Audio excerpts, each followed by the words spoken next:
පැවතිච්ච බුද්ධ කියන ගුණයයි අද අපි කතා කරන්න. බුද්ධ අවබෝධ කරගත් ධර්මය ගුරු මුෂ්ටියක් නැතුව, ගුරුවරයාගේ කොටස කියලා යමක් සඟව ගන්නේ නැතුව මේ ලෝක සත්‍යයන් ගැන මහා කරුණාවෙන් බුදුරජාණන් වහන්සේ අපිට කියලා දුන්න. ලෝකයට දේශනා කරා. ඒ නිසා අපි ඔබත් මම සරණ ගිය අපේ බුදුරජාණන් වහන්සේට බුද්ධ කියලා කියනවා. අවබෝධ කරගත් ධර්මයේ ලෝකයට දේශනා කරපු නිසා බුදුරජාණන් වහන්සේ සම්මා සම්බුද්ධත්වයට පත් වෙලා පස්වෙනි සතියේ විමසලා බැලුවා මේ ධර්මයේ නම් පරම ගාම්භීරයි. හැබැයි මේ ලෝකේ සත්‍යයන් කෙලෙස් තුලමයි ජීවත් වෙන්නේ. මේ මිනිස්සු මේ ධර්මය අවබෝධ කරගනීවිද? සාම්පති මහා බ්‍රහ්ම දෙවියන් ආරාධනා කරා නිදුකානන් වහන්සේ දහම් දේශන සේක්වා.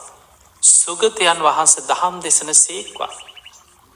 ඒ ආරාධනාව පිළි අරගෙන කාටද මං මුලින්ම මේ ධර්මයේ දේශනා කරන්න?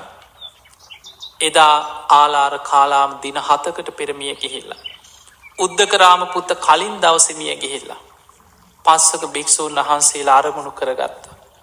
සත්සතිය අවසන් වෙලා ඉසිපතට මිගදායේදී ධම්මචක්ක දේශනාවෙන් දහම් ගඟ ලෝකයට විවර කරා. එදා ඉඳන් බුදුරජාණන් වහන්සේට විවේකයක් නැහැ. දවසේ පැය 24න් පැය 2කටත් අඩු කාලයක් සිංහසෙයියාවෙන් සැතපුණේ. උන්වහන්සේ උදෑසනත් හවස් කාලෙත් 12 කෝටි ලක්ෂ වාරයේ බැගින් දෙවරක් මහා කරුණා සමාපත්තියට සමවැදිලා බුදු ඇසින් ලෝකෙ දිහා බලනවා කාටද අද මම පිහිට වෙන්නේ? පින් ඇති අය ලෝකෙ කොහෙද ඉන්නේ? ධර්මය අවබෝධ කරන්න පුළුවන් අය හොයාගෙන යොදුන් ගණන් වැඩම කරලා අවබෝධ කරගත් ධර්මයේ ලෝකෙට දේශනා කරා. පින්වතුනි, මාර්යා අවස්ථා ගණනාවක් බුදුරජාණන් වහන්සේට ඔබ වහන්සේ දැන් වැඩ හිටිය ඇති, ඔබ වහන්සේ වැඩ හිටිය ඇති පිරිනිවන් පාන්න කිය ආරාධනා කරා. ඒ හැම වෙලාවෙම බුදුරජාණන් වහන්සේ වදාලේ පාපී මාරේ බුදුරු එහෙම පිරිනිවන් පාන්නේ අවබෝධ කරපු ධර්මයේ ලෝකෙට දේශනා කරනවා. භික්ෂු භික්ෂුණී උපාසක උපාසිකා කියන සිව්වනක් පිරිස ලෝකෙ පහළ වෙනවා.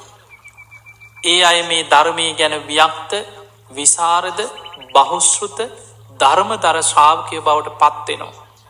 ධම්මානුධම්ම ප්‍රතිපන්න අනුධම්මචාරී ශ්‍රාවකයෝ ලෝකෙ පහළ වෙනවා.